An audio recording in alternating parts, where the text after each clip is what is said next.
Harihi Om Tatsat. Harihi Om Tatsat. Jai Guru, Jai Guru, Jai Guru.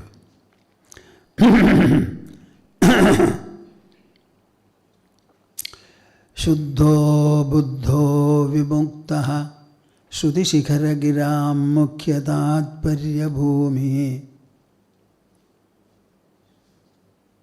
Yasmad Jatam Samastam Jagadidam Amrdat Vyapya Sarvam Stito Ya Yasyam Sham Shavataraihi Suranaravanajairakshidam Sarvametad Tam Bhoomanam Mukundam Hridigatamalam Krishnameva Prapadye Tam Bhoomanam Mukundam Hridigatamalam Krishnameva Prapadye. ഇതൊരു സ്വല്പം കൂടി ഉയർത്തിക്കോളൂ. മദീയ ഹൃദയാകാശേ സദാനന്ദമയോ ഗുരു ഉദേതു സതതം സമ്യക് സ്വാത്മാനന്ദ പ്രബോധക. ഹരി ഹരി ഹരി ഓം തത്സത്. ജയ ഗുരു, ജയ ഗുരു, ജയ ഗുരു. As usual, we shall recite 3 times the auspicious Omkara, collectively, jointly. Every one of you should particularly remember to have a sankalpa, an independent original thought and concern. What is that? Our joint recitation should spread upon the whole of the earth, showering its benedictions on all beings thriving on our planet. Interlock your fingers and place them on your lap. Sit comfortably erect, close your eyes, open the mouth and heart and join me. Hari, Hari.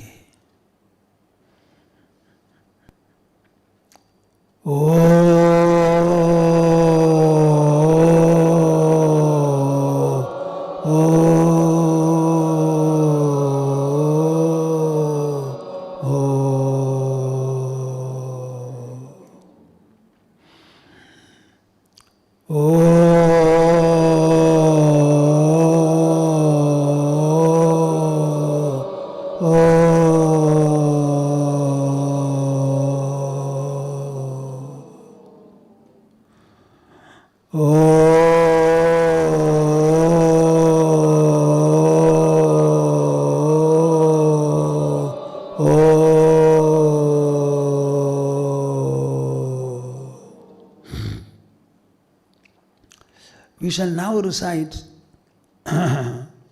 what Arjuna pleaded before Krishna 5,157 years ago in the battlefield of Kurukshetra, which is about 145 kilometers away from our capital, New Delhi. Karpanyadosho bhagata svabhavaha कार्पण्यदोषो बहतः स्वभावः पृच्छामि त्वाम्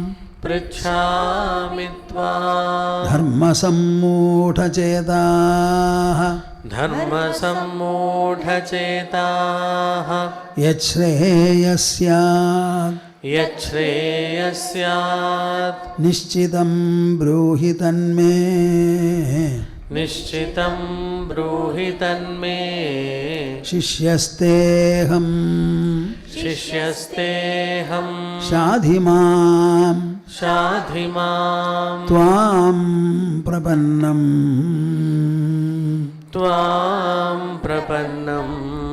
शिष्यस्तेऽहं शाधि मां त्वां प्रपन्नम्.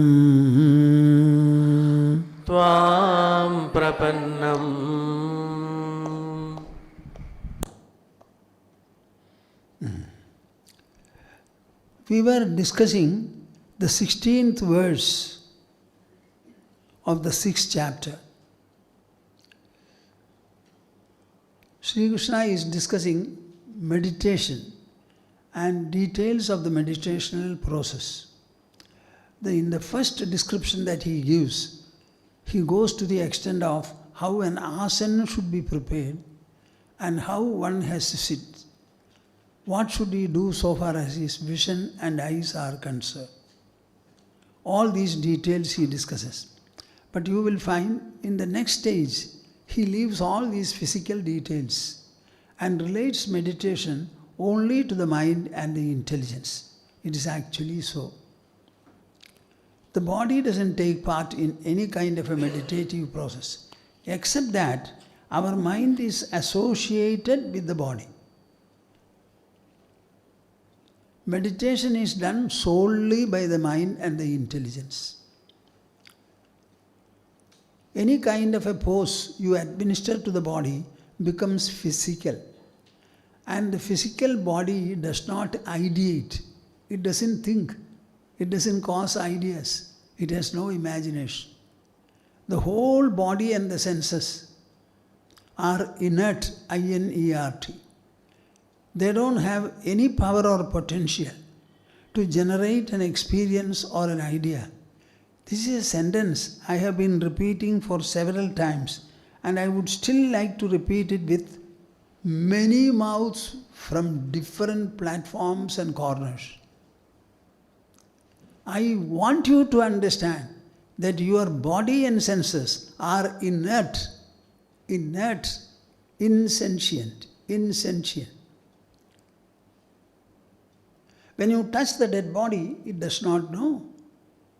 But when it is animated by the mind, it is able to know. So is mind responsible for the sensation to be felt, or is the body responsible? This is something very important, fundamental, and even ultimate. The moment you understand your body and senses are inert, your whole perception will change. The entire lifestyle also will undergo a drastic transformation, evolution, elevation. But have you cared to think about it? It is completely an outcome of the food you consume, the water you drink, the air you breathe. All these are inert, all these are matter. Being a material mass, the body does not participate in any kind of an experience or knowledge. Then from where and through what do we have all these experiences? Only because of the mind. And the mind is above matter and energy, so it transcends the body. Our body is constituted of panchabhutas, solid earth, fluid water, gaseous air, brilliant and hot fire, and the indescribable space. All of them are material. In that body, transcending the body, we have a plane. That plane is called the plane of consciousness or plane of sentience. Mind is actually a functional node of that plane. Intelligence is another, ego is another. These three constitute the inner personality. So our meditation is relevant to. It is pursued only by the mind and the intelligence, never by the body. See, in a house you are moving. In all your movements, do you think the house takes part? The house hosts you, that's all. The body is hosting, maximum you can say. Even that is not right. Because body cannot host an omnipresent factor. The body is interpenetrated by the inner presence and also surrounded by it. These ideas when you hear, I don't know whether it becomes understandable to you. So you have to reflect upon it using your intelligence, buddhi, and spend as many hours as you want until the knowledge becomes clear, stable, steady, inseparable from you. Just like 5 plus 3, 8. 500 multiplied by 10 is 5,000. Again multiplied by 10, it becomes 5,000. Again multiplied by 10, it becomes 5 lakhs. How do you say this? Is it the tongue that speaks? The tongue is instrumental in delivering the message, in articulating the outcome. But the addition, understanding, it takes place within, in the level of the intelligence. Prashantātmā vigadabhīhi brahmachari vrate sthidah manas samyamya macchitto yukta asīda matparaha yunjannevam sadatmanam yogi niyatamanasah shantim nirvana paramam massamstāṃ adhigacchati. In a way he has concluded. Shantim nirvana paramam massamstāṃ adhigacchati.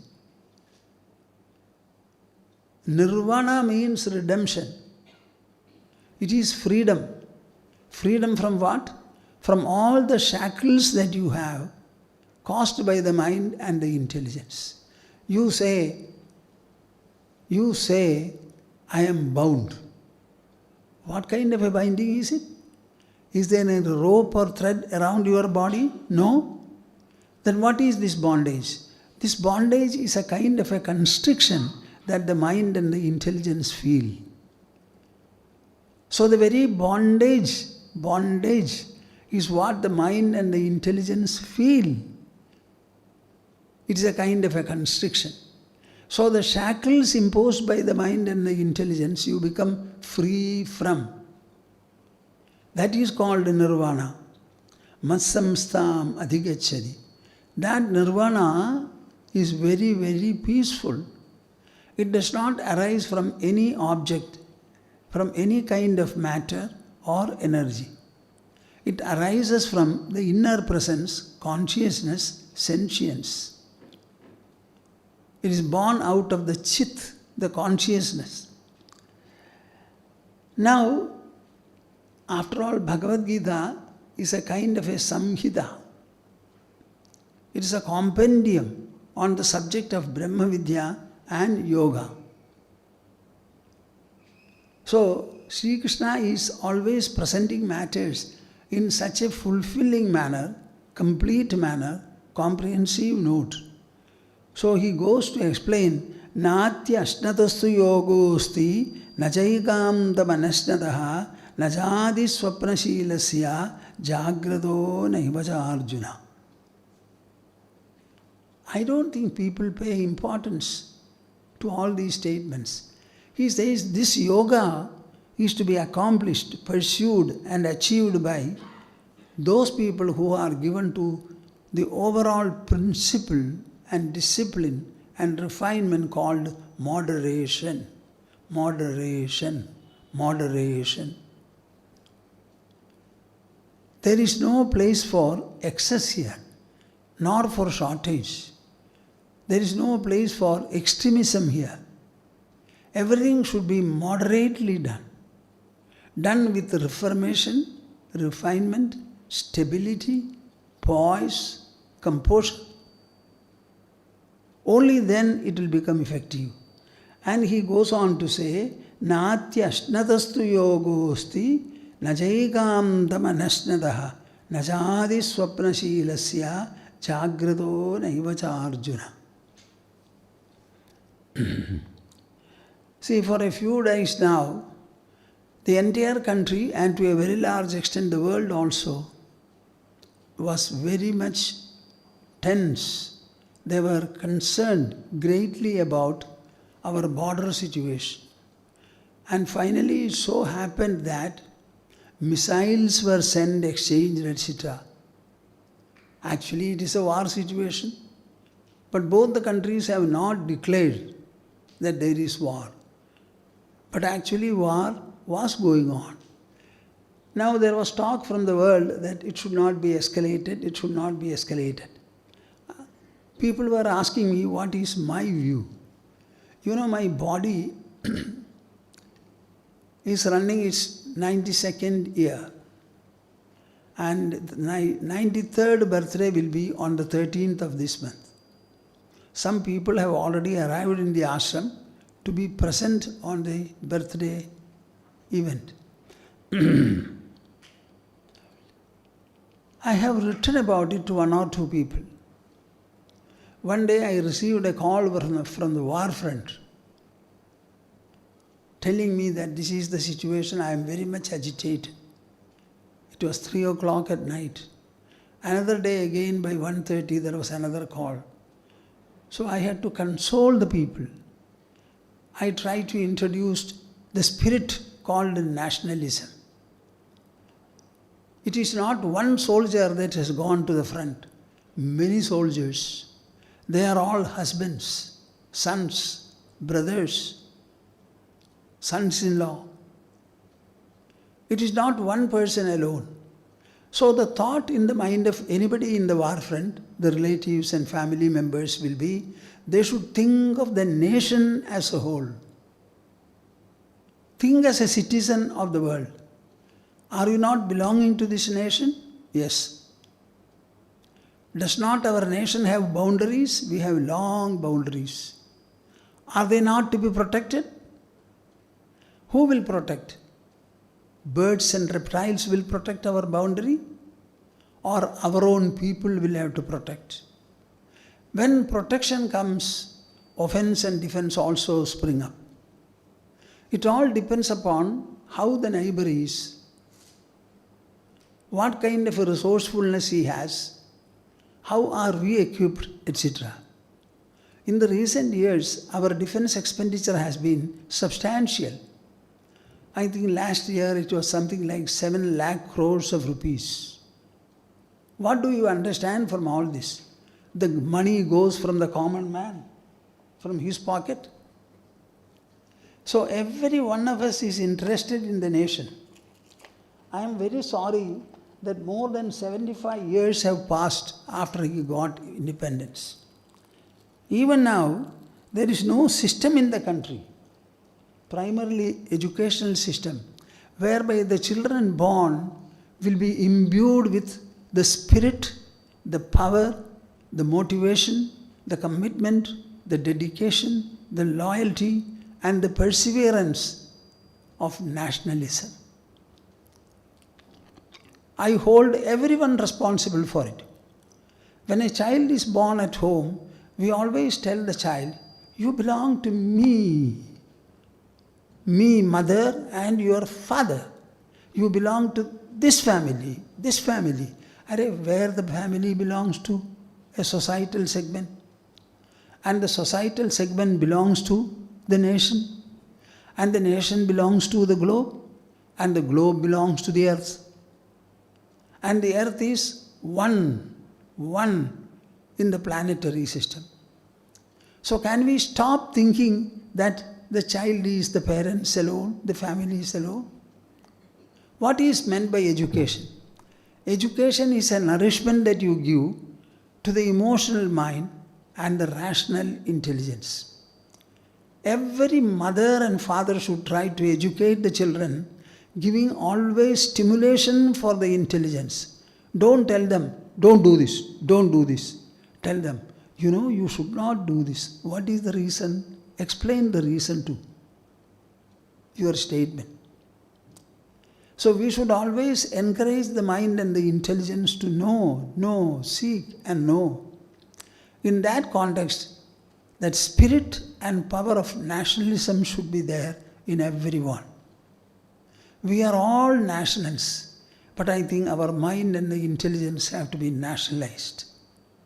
How many of you can say, I feel I belong to the nation? The moment you think of the nation, you will not think of your husband, your brother, your son, son-in-law, etc. So many people are there in the war front. I feel quite a lot when I read that X has surrendered his body. We are living here in peace only because the borders are safe. And to keep the borders safe, a regular force is being stationed there. how much of shelling had taken place? So the thought should be changing. Human mind has got the power to expand to any level, assimilate every situation. If you doubt my statement, I say, every day 16 hours you are wakeful. In the 16 hours you will have different types of interactions, reactions, responses.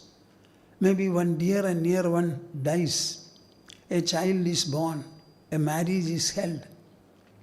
Some gains are had, some losses are incurred. So different types of impacts are there in the 17 hour of interactional day. At the end of it, our mind completely wipes off all the impacts of the 16 hours interactions and it puts you to sleep. How long does the mind take to put you into sleep? The wiping is done in a fraction of a second. If such a mind we have and the mind puts you comfortably to sleep every day, can you not harness this mind and assimilate every kind of a situation and impact during the day? My dear souls, yes, yes, yes. 1 trillion times I say yes. Why don't you know it? So I was telling somebody, you should send your relative to the war front, smile with a smiling face. Encourage him to go. Wish him well. Our women are great and they can do this and a lot more. You know what was Kunti's message to Bhima and Drona? And the message was sent through Krishna. Kunti said, Etat dhananjayo vachyo nityodyukto vrigodaraha yadartham kshatriya sude tasya kalo yamagataha. Go and tell Vrigodara, that Bhima, Dhananjaya, that Arjuna, for what purpose a Kshatriya woman delivers a son? The time has come to fulfill that purpose. This is India. This is India, the India I belong to, the India that gave birth to my body and the culture I have. I am very sorry that you are mentally and intellectually not Indians at all. Culturally you have minus mark. What a great country is ours. We are not great for the geographical subcontinent that we have. We are not great for whatever economic advance, economic prosperity we have been able to gain. We are great for our inner personality and the greatness, grandeur, magnificence, profundity, majesty, and the stupendous knowledge we have been able to gain and preserve. No country in this world has it. People are expecting me to talk something about the war situation. I am very happy. I am discussing the war. Where? In the Bhagavad Gita. Bhagavad Gita is a dialogue that took place in the battlefield of Kurukshetra. Krishna took 2.5 hours to complete his message. Arjuna was absorbing every word of it. When he understood that his understanding is not perfect or complete, then he asked for clarification. Thus the conversation extended. Otherwise it would have stopped at the end of the 2nd chapter. See, war means co-destruction. And no war ceasefire means coexistence. So between the two, the option is very clear. Should we fight or should we live in peace? The message I got was, Pakistan wants to live with peace to live in peace with India. We don't want to fight. The information that I have been given, I have no mobile and I don't use a mobile also. Sometimes our people bring me a message and they show it to me, that's all. Otherwise I have no mobile. The Director General of Military Operations of Pakistan at about 3:35 p.m. today called his Indian counterpart. And this was the initiation of the ceasefire process. And what all transpired, details we are yet to get. I am very happy to hear that Pakistan wants to live peacefully with India. We are not going to fight. Meanwhile, I heard the voice apparently. One MP in the National Assembly, he was crying. He was also speaking about peace with India. We never wanted to fight the country. Our fight, if at all, was to subdue terror and terrorists. The terror and the terrorists have to reign somewhere, and that is in the land. And that land happens to be in Pakistan's custody. So they become the harborers of terrorism. A terror cannot be destroyed. It is not in the air, it is on the land. It is in the form of intrusion from the neighboring country. So wherever terror and terrorists are there, they are harbored by somebody. So how can you encounter terrorism at one point without encountering those who harbor it? Understand it. India has behaved with a great degree of restraint. With the resources we have, as far as I can understand, they need not have so much of restraint. But it is characteristic of our culture, our tradition, the nature of tolerance, coexistence that we nourish, we cherish, we have lived by. We don't want conflict. We don't want fight at all. But tell me, whether terror can be tolerated by any country in this world. If terror cannot be tolerated, naturally it has to be subdued. And to subdue it, you have to go to the land. You have to attack their concentrations. So our objective is very clear. We don't want to war with the neighboring country at all. We are not interested. If you ask me personally, I would like India to have a common currency with the neighboring countries. Let the one boundary be encasing all the countries here, and we should have only one currency. Let us think in terms of brotherhood, peacefulness, coexistence. The alternate to coexistence is co-destruction. Even in the few days that transpired, what all happened? 9 missiles that side, 26 missiles this side, what is this? Are our resources meant to fight? Meant to kill and get killed?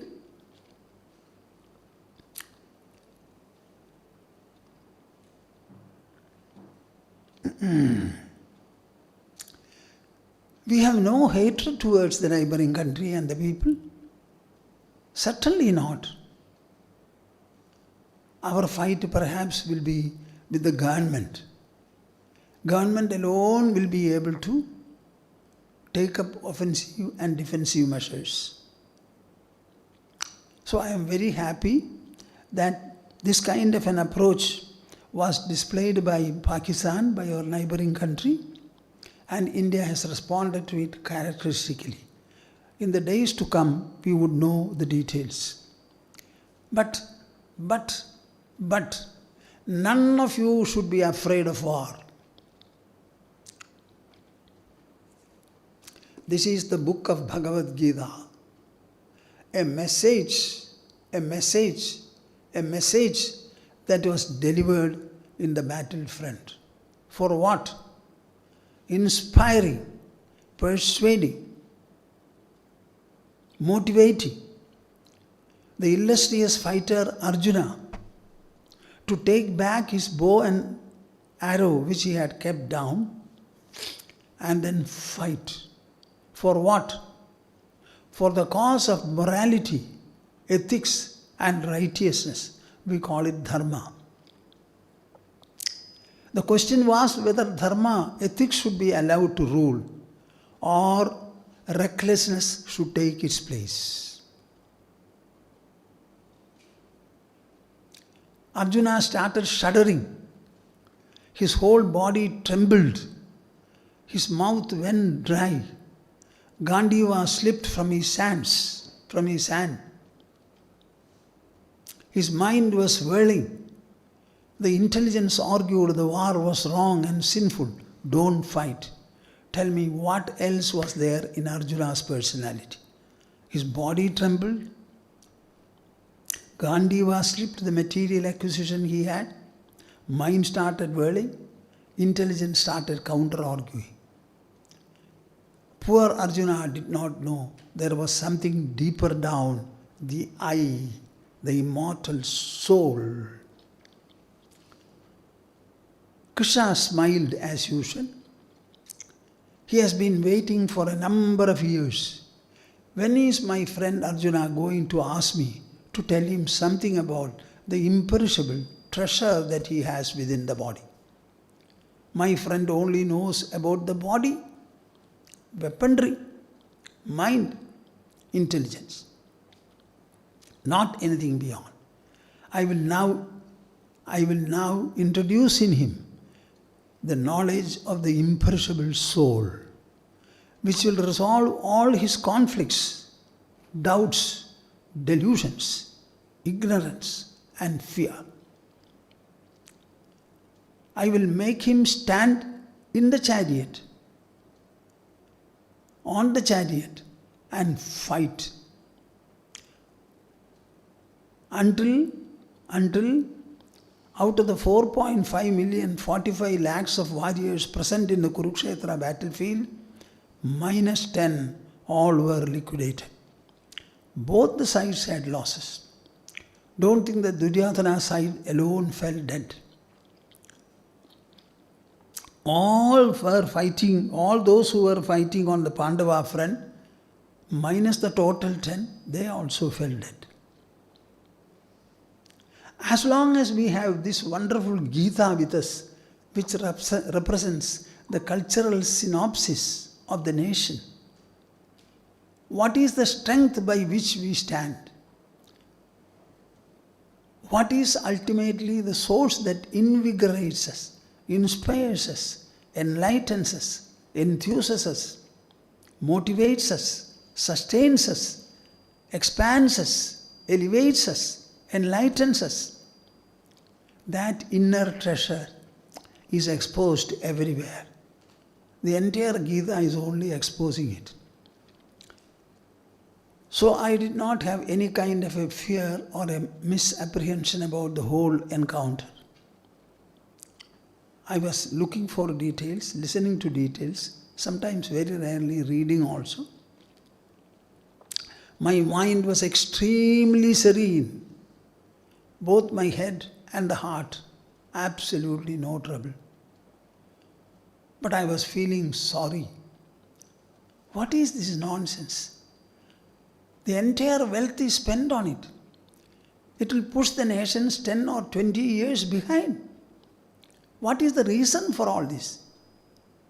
Can we not live happily, comfortably, befriending each other, helping each other? But in a war front, any extreme step will happen. What is taking place with Israel and the neighboring country? People always will say, so many died, so many died. Arey, say how many people host the terrorists. Give those numbers first.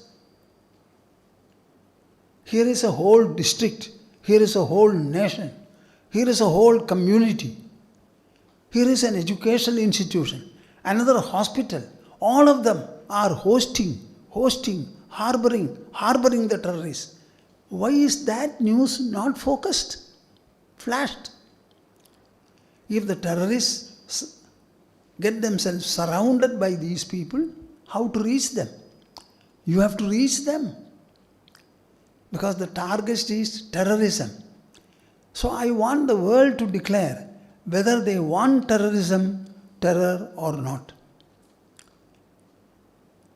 Terror is to be dealt with at every point, at every level.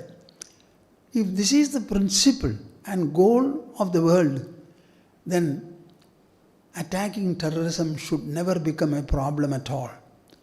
If the world makes a decision, there will be no terrorism at all thereafter. Now there are people to harbor them. The harboring is what is responsible. So to subdue terrorism, what will you do? Like the shell is sustaining the fruit, the kernel inside. There are people and countries who harbor terrorism. What do you speak about them? Why not the United Nations take a decision on this? Why not we mobilize the entire world opinion towards non-terrorist life?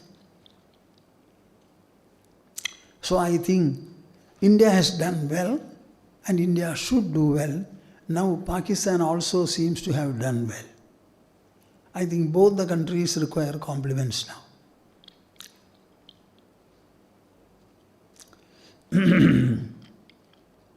I can only tell you one thing. Remember, the alternate to coexistence is co-destruction. Decide whether we will coexist. If you don't decide on that, automatically co-destruction will follow. Let us understand it very, very well. Our mind is precious. Our intelligence also is precious. Our heart also is precious. Let us not spoil them. Let us keep them better and better, nobler and nobler, greater and greater, embracing the entire humanity. So far as India is concerned, the motto is very clear. Vasudhaiva Kutumbakam. The entire earth, Vasudha means Bhumi, the entire earth is one's family. This is our motto. Satyam eva jayate. That is the motto. Satyan nasti paro dharmaha. This is our motto. We will never lack in courage because we are deriving courage from our heart and soul. We are not deriving courage from the weapons we have, from the tanks we have, not from the bank where you deposit money and other things. The source of courage is our own heart, our own soul. The Upanishads sing, Vidyaya vindade amridam, Atmana vindade vidyam, Vidyaya vindade amridam. You will get courage only from the self, from Atma. And you will gain immortality only from knowledge. These are our mottos, my dear soul. So I would like every one of you to love the nation, to have sufficient nationalhood in your heart and mind. And we should always encourage our defense services, encourage them, give them strength, give them support, compliment them for what they do. They are risking their life in the borders. And you and I live here peacefully reading newspapers and discussing matters. Do you understand that the safety and freedom that you have is because of the safety ensured at the border level? So we are more grateful to the defense services than to our own parents and the others even. This is the way I think. I am a nationalist, very deep nationalist. My nationalism is not merely to the geographical subcontinent that we have. It is to the culture that this land and people have been able to evolve, nourish, cherish and preserve for countless millennia. This book is a record of the dialogue that transpired in Kurukshetra battlefield 5,157 years ago. If I have the Ramayana, I would take it and then say, here is the Ramayana written by Valmiki Maharshi in Treta Yuga. This was in Dwapara Yuga. At the end of it, we are in Kali Yuga now. This is our treasure. As long as we have this treasure, I don't think our mind will become tired, our intelligence will become weak, and our ego will crumble. No, no, no. We have sufficient inner resources to harness and to be employed for material, physical and other purposes. Let me go to the Gita discussion. Natyashnatastu yogosti najaigam tamanashnataha najadi swapnashilasya jagrato naivacha Arjuna. Speaking in terms of moderation, Krishna says, you all think Bhagavad Gita is the real Yoga Shastra. In that Yoga Shastra, is there any places for yogasanas?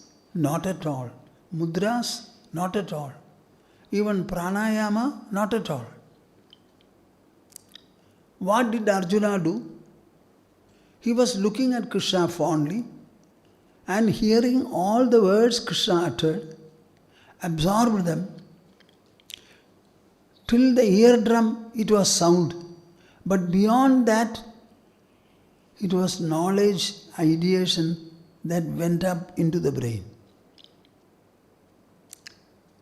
So it was a knowledge interaction. Krishna's knowledge was articulated by Krishna, and the articulation was heard by Arjuna and reflected upon by his mind and intelligence, and knowledge started evolving steadily and progressively. Finally, Arjuna said, when Krishna asked him, did you listen to me carefully? Could you? Is your delusion gone? Have you got back your stability? Where do you stand now? Then he said, Nashto mohaha smritirlabdha. My delusion is gone. My memory is regained. Sthitosmi gadasandehaha. I am absolutely stable and poised. My doubt has vaporized. I will do what you ask me to do. The whole transformation was within 2.5 hours. What do you say about it? This is the Yoga Shastra that we have. Don't take it to be yogasanas. Yoga means uniting one thing with the other. What is that which can be united? Shall I say? Our thinking and thought. Thought is an outcome of the thinking process. So the thought, when you trace it, you will find it is thinking. When you trace the thinking, you will find the source is the thinker. And when you go into the thinker, you will find it is the thinking substance. So everything is dissoluble in the other. This kind of a yoga is only inner, not in the outer. So he says, Natyashnatastu yogosti. You have a body and you have to nourish it with food and drink so that it will be able to produce energy.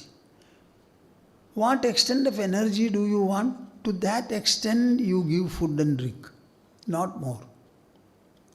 Take the weight of your body, and to preserve the weight of the body, how much should you eat? So much you eat, not more. See the moderation?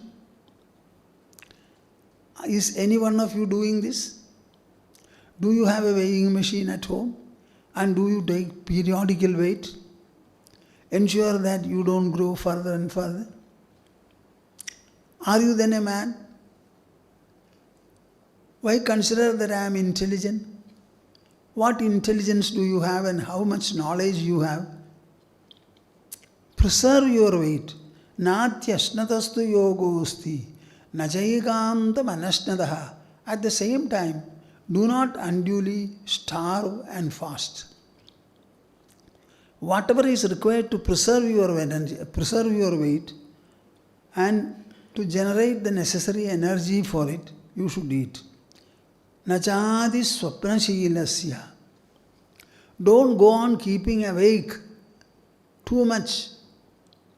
Go to bed, fix a time for it, and get up, that also fix a time for. So don't extend your wakeful hours. Jagrato naivacha Arjuna. Don't keep awake for long. Don't sleep also too much. Everything should be under the principle of moderation.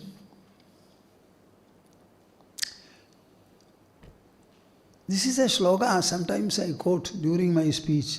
Purayed ashanenardham triviyam udagenadu vayos sancharanarthaya chaturtham avasheshayed. This is a celebrated statement. We have a stomach, and the stomach will tell you how much you should eat. Purayed ashanenardham. When you sit before the dining table, with a spoon or with your fingers, hands, suppose you start eating, fill only half the stomach. Ardham. Tridiyam udakenatu. Divide the stomach into 4, and 2 quarters you fill with food, and 1 quarter with water. So 3 quarters are over. Vayos sancharanarthaya chaturtham avasheshayet. The 4th quarter should be left freely for the circulation of air. So how much should you eat? You tell me. We have perfected the science of eating, the science of drinking, the science of sleeping, waking, everything.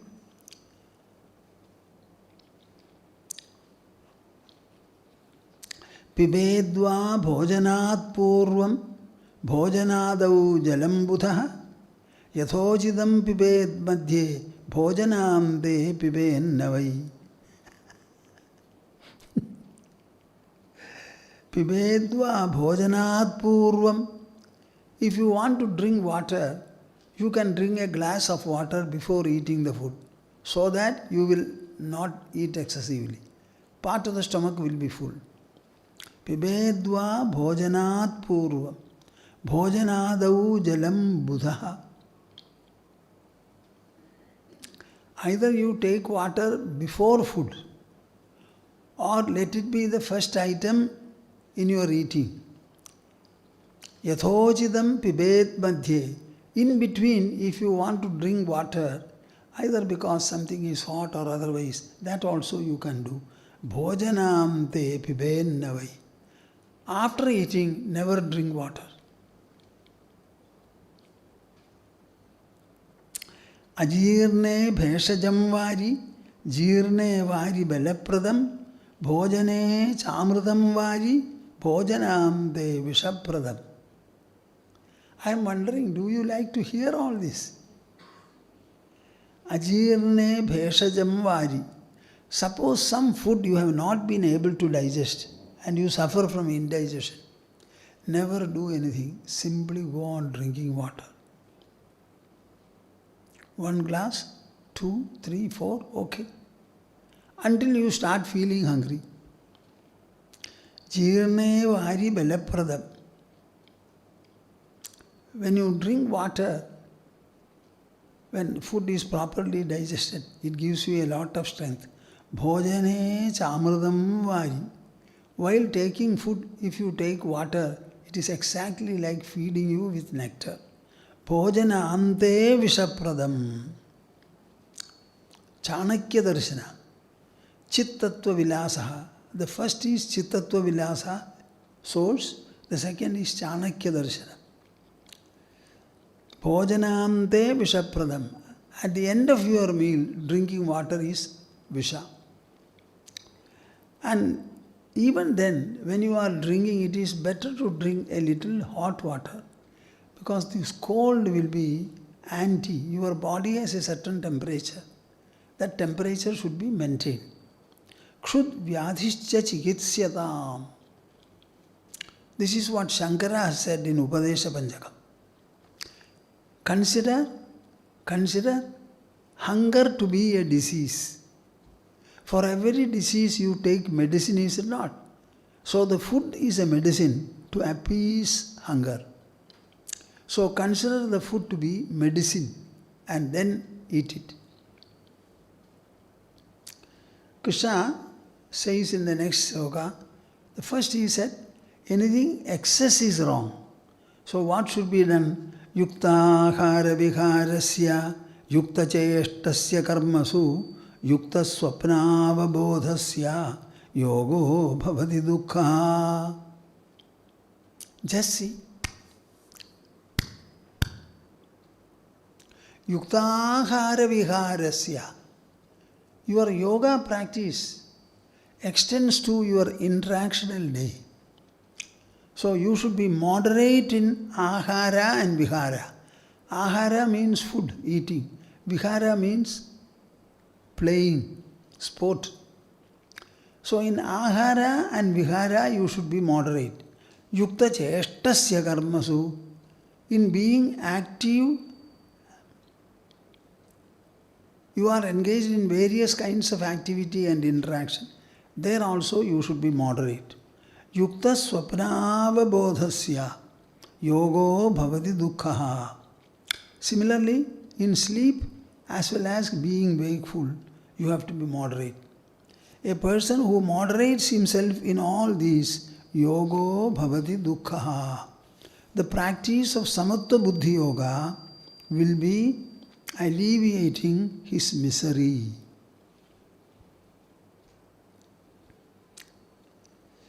aṣṭāṃgahṛdayaṃ of Vagbharacharya says something which I would like you to hear.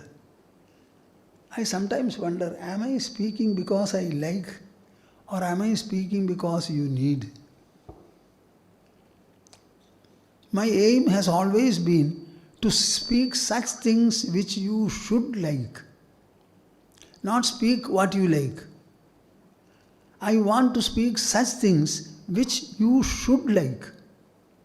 If you don't like it, you are anti yourself. Dvishta vishtambhi dagdha ama guru ruksha hima ashuchi vidahi shushkam atyambu pludam channam najiryadi. The food that you take will not be properly digested if it has all these defects or evils. What are they? Dvishta vishtambhi dagdhama guru ruksha hima ashuchi. Suppose you are not finding any kind of a food pleasant, it is unpleasant. Our Swamiji sometimes used to say, oh, this does not look sattvic.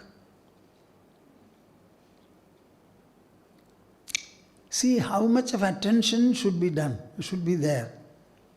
So unpleasant, causing wind, vishtambhi, then overcooked, undercooked, heavy, pungent, cold, unclean. Are you with me? All the women should be stunned by my statements. We always tell people, you have to pay attention. In the whole of my life, I have only heard our Ma say, When I am cooking, I don't want anybody to disturb me by talking. I want my full attention to be given to cooking. I have never heard anybody say like this except her.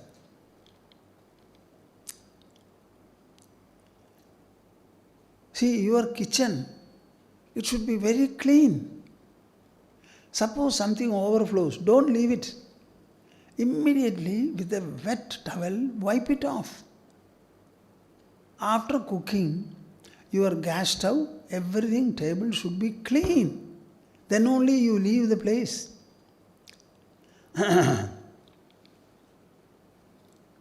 So unpleasant, causing wind, overcooked, undercooked, things which are very heavy, pungent, very cold and unclean. Then burning, dry and watery.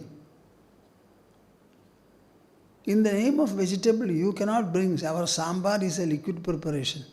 But that sambar also must have a consistency. I sometimes tell our Chandrika who looks after our food, please bring some hot water, pour it into this. It is too pulpy. So I ask her to put water and then stir it and give me. One day I will say, second day she will not do. How many times we have said, are you not understanding it? The same food is prepared. So can they not become masters in preparing the food?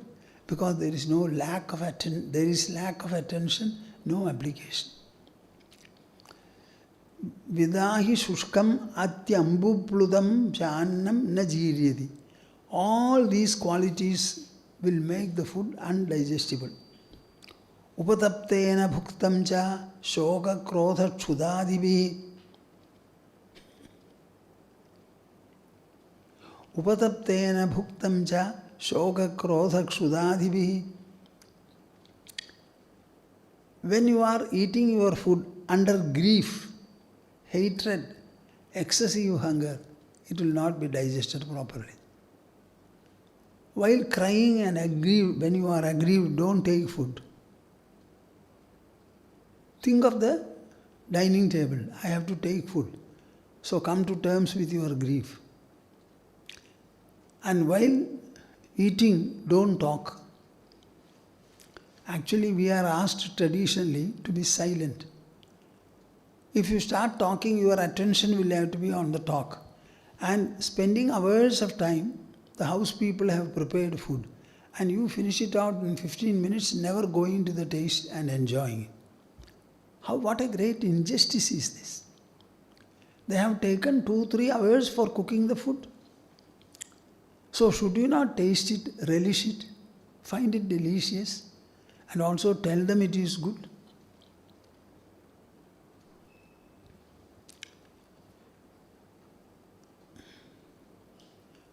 When too hungry, drink some water. Drink some water.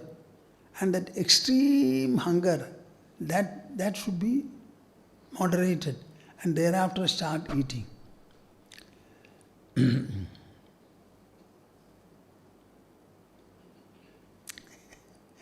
Vidyādadhyasanam bhūyo bhuktasyo veribhojanam akāle bahuchalpam va bhuktam tu vishamāsanam.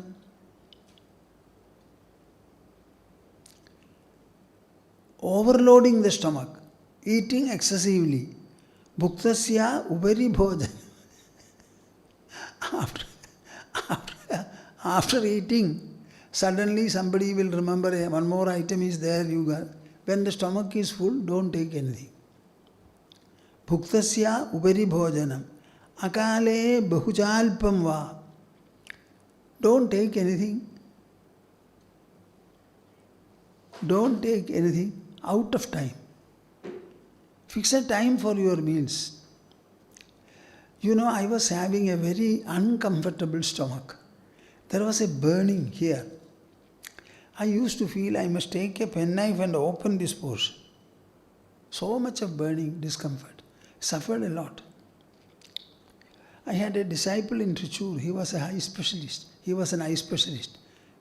At that time I was young and all my devotees and disciples were elder to me. One day in a conversation he said, Swamiji, doctors themselves will say take food every 3 months, 3 hours, etc., etc. But what I have to tell you is, between 2 solid foods, food, leave at least 5 hours, he said.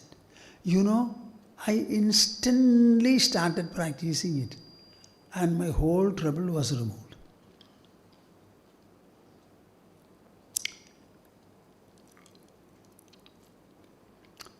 Sometimes 5 hours will be the normal. It even becomes 6 hours sometimes. There was another condition in me. I used to take food at 12:30. But I used to feel feverish. Then the doctor suggested, let Swamiji take food whenever he feels like. Don't tell him the time. So I delayed it to 2 o'clock, 2:30. The fever went away. Can you imagine? We have a body, but we don't know how to look after it. Age is an important factor. And depending upon the age, many things will happen. Your agility becomes less, flexibility becomes less, movement becomes less. All these factors have to be considered properly. So, akale bahuchalpamcha, eating too much, eating too less, bhuktam tu vishamasanam. All these make the food poisonous.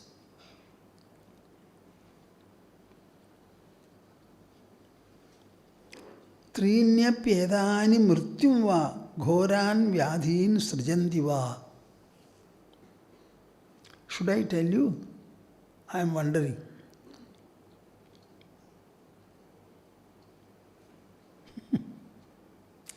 Puktasyopari bhojanam akale bahu cha alpam va. All these are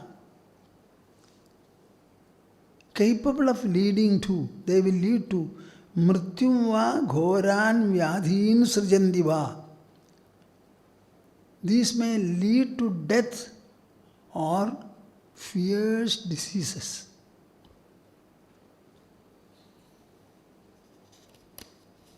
It is about such an India that you speak, Western countries. When did they start washing their hand and mouth after food? When did they start? Go into the history and find out. After eating, they were eating with spoon. They were not washing their mouth. That is their hygiene.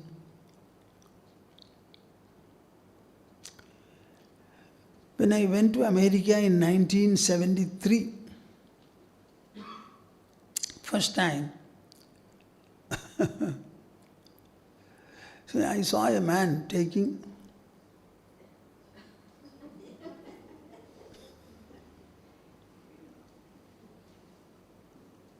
it was a moment of hell for me.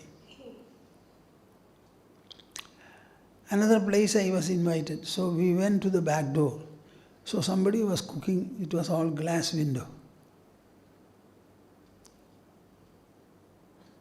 He was tasting the food with a spoon. I could not take food that day, I did not take food and came away. What do you think of hygiene? Better learn about it.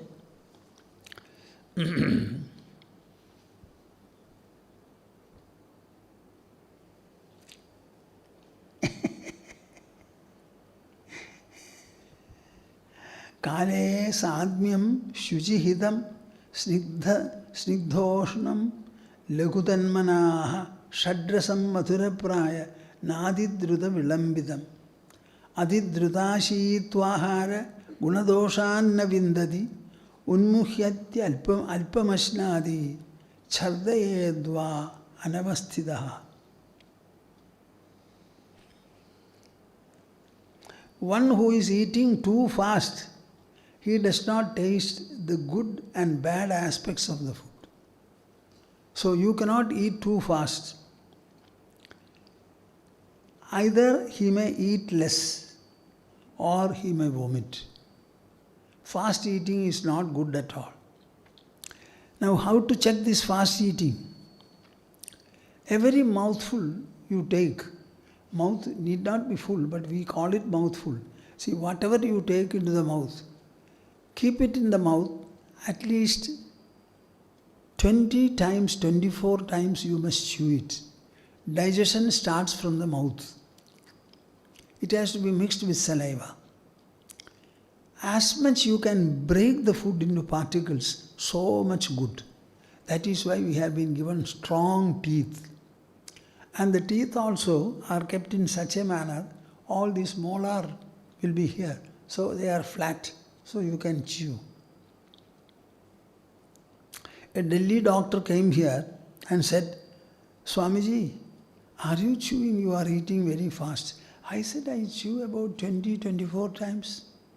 So I eat very fast, or at least fast. So every time I try to count, I go up to 21, 22, 23, 24. But still I eat fast. So one eating too fast, he does not feel the taste of the food. See, we are calling for taste. Where do you feel the taste? Only upon the tongue, when the food is associated with the tongue. So until you keep the food sufficiently in the mouth, you will not enjoy the taste. Then why are you asking for tasty food? Gulp it in. Don't ask for any tasty food. If good food is prepared, you should taste it lovingly, complimentingly. Those people who cook and prepare and serve. And you must be able to give very good comments also. Today something is less, this is overcooked, this is undercooked. And when it is said, the housewife should not feel any resentment at all. She is doing the same thing over and over again. So some break is necessary. So this kind of a comment will help her. And when you fast eat, you may not eat sufficiently, or it may result in vomiting. Vilambidastu bhunjano na triptim adhigacchadi khadan bahvabhishitatvad yadi bhojyam āḥṛdayaṃ. One who eats too slow will not be satiated. When you eat very slowly, you will not feel, yes, enough I have taken. That point will be missed. Even after eating a lot, and cold food will be unpalatable.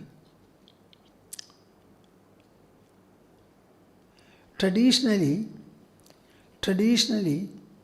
for any feast, good cooks will prepare food only just 1 hour before serving the food.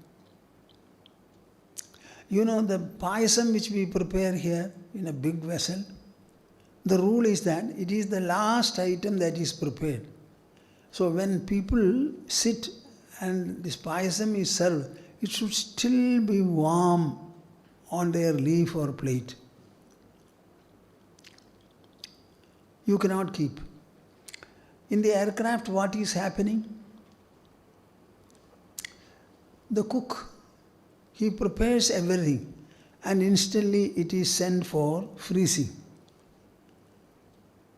And it is the frozen food that is loaded in the aircrafts. There they heat it. That second heating, something very important.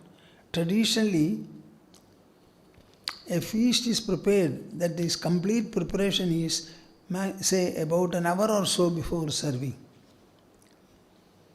Jalpado hasataschabi bhunjanasyaanyacetasa tayeva dosha mantavya ye vilambita bhojane.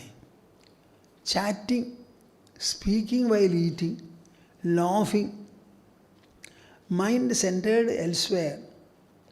For all these, the same results as in slow eating will follow. Midam bhojyam rasam bhojyam namidam tu kadabhi vai midatvat swasthyamapnodi viparidam tu nashakam.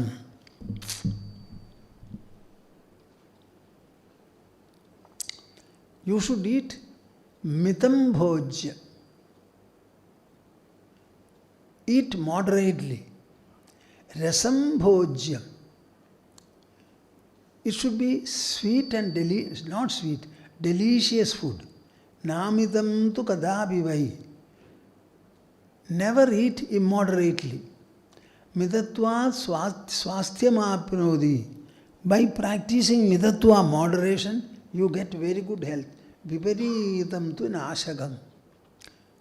Immoderately eating, it is very destructive. Now this much I have said about natyashnadastu yogosti najaikāntam anashtadaha. Yada viniyatam chittam atmanyeva avatisthate nisprihas sarvakamebhyo yukta ityuchyate tada.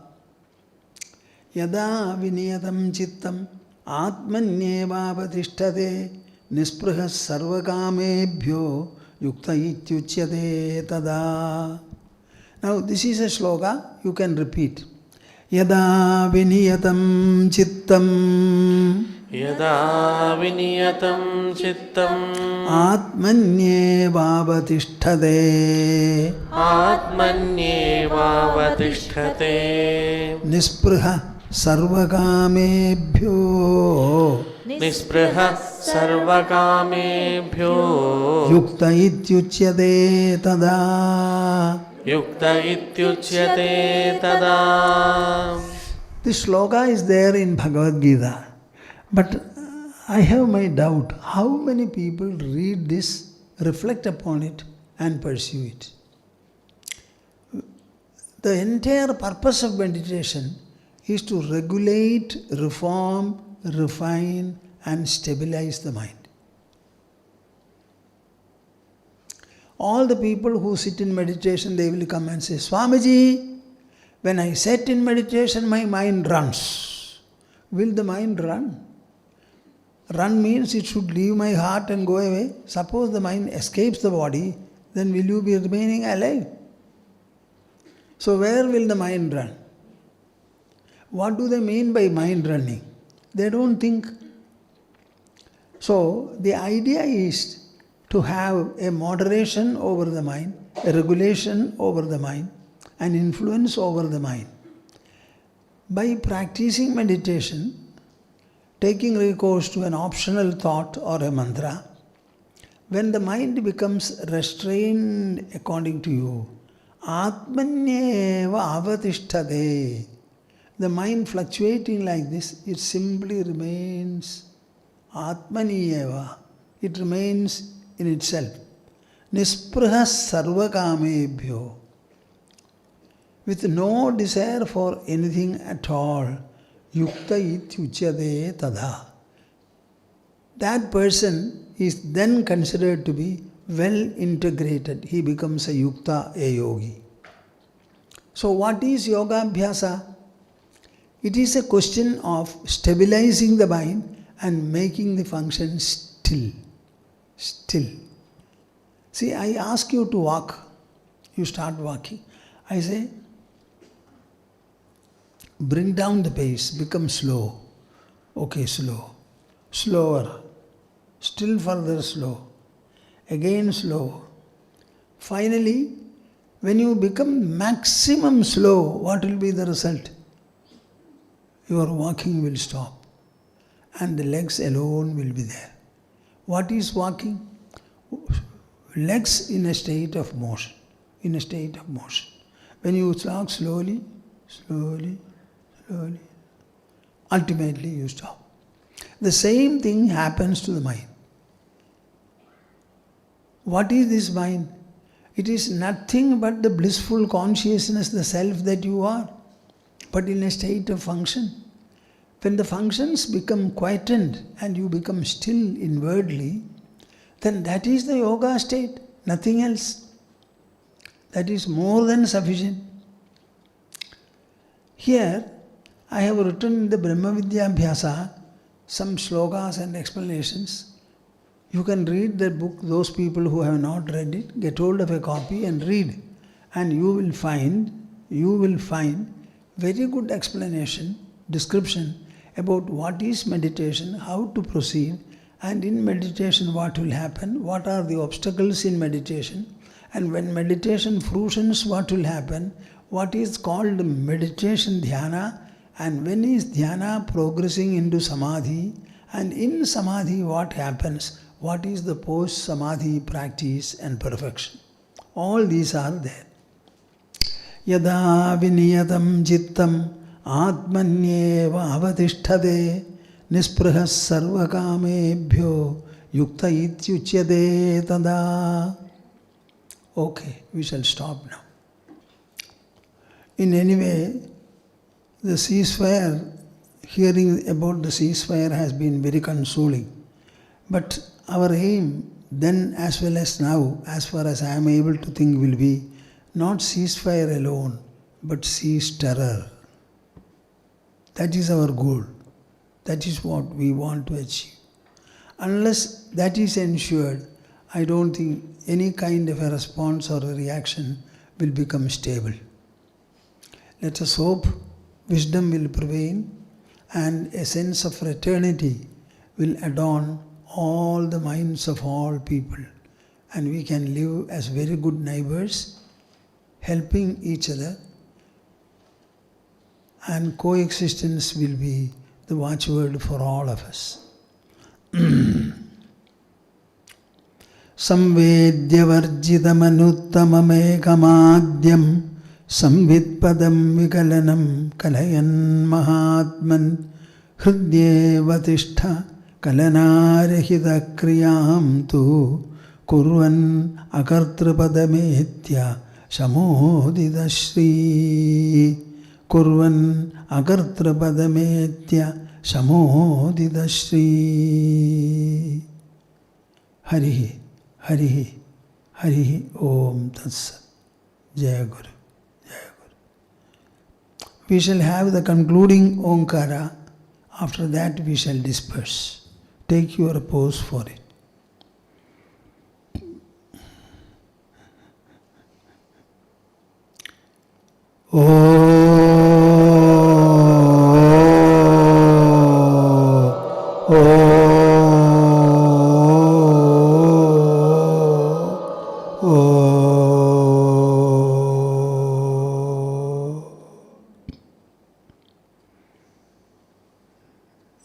Hari Om Tatsat. Jaya Guru, Jaya Guru, Jaya Guru.